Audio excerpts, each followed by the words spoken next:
Hey everyone. Okay, so now we're moving on to the next section of our prenatal yoga teacher training.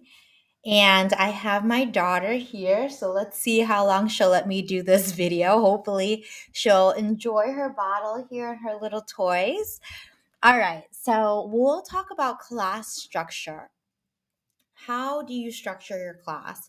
So, just for good manners and just bringing community together and getting to know your students, as soon as all the students come in, try to introduce yourself, get to know their names. Names are very important because that will help the student to keep coming back to your class.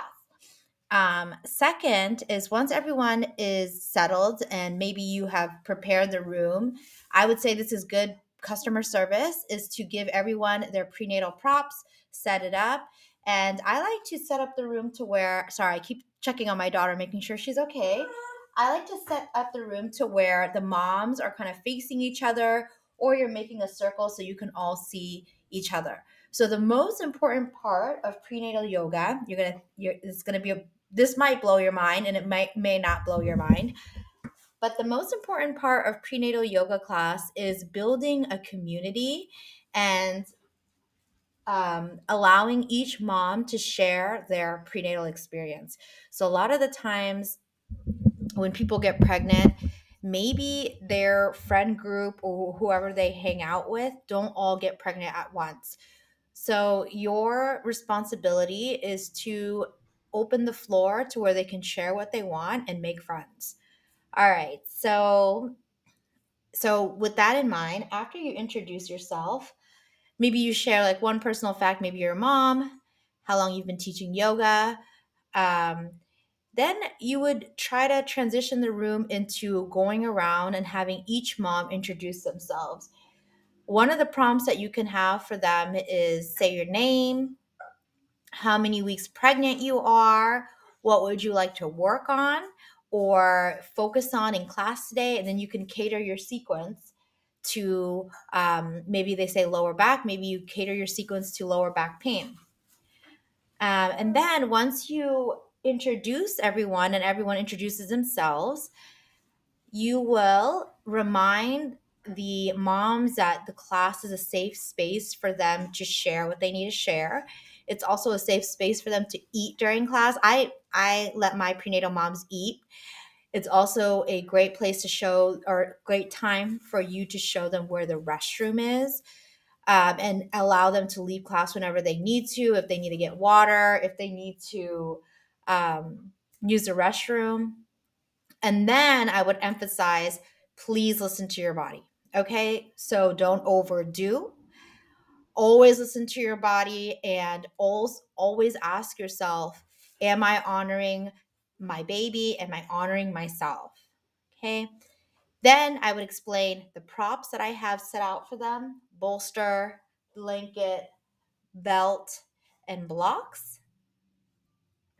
And then I start the class with some silence. I like to do a seated meditation.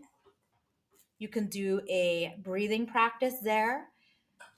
You can do a love and kindness meditation, anything that will allow them to have just a moment of stillness and silence before you start to get them moving.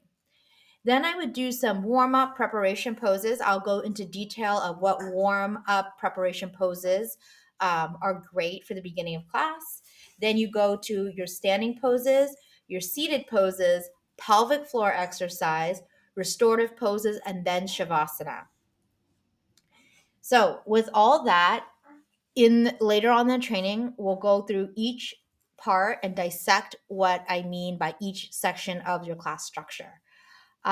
Yes, so throughout class, always tell them to listen to their body to honor their baby. And if something is going array or doesn't feel right, also encourage them to let you know. So usually maybe after 15 minutes of class, I turn around or I just come in. I'm like, how's everyone feeling? Should we continue? And most people will give you thumbs up. Then you continue. Um, Let me see if I'm missing anything. Oh, and also When we go later on into the deeper sections of our yoga teacher training, I will help you do the sequencing. But before, just like an overall thing about sequencing, is I would avoid doing too many up and down things, especially when women are later in their pregnancy or just in the beginning of pregnancy. They may feel a little bit dizzy. And if you are doing an up and down sequence, I would make it very, very slow. Okay. Most of the time, they'll get lightheaded or out of breath. So make sure you honor that in every woman and take it a little bit slower, especially if they're further along in their pregnancy, or maybe it's like their first trimester and nausea is really hitting them. And that is what I have for class structure. Tune into the next videos. I will go into each section of the class structure in more detail, and also we will go over the sequencing. All right, catch you later.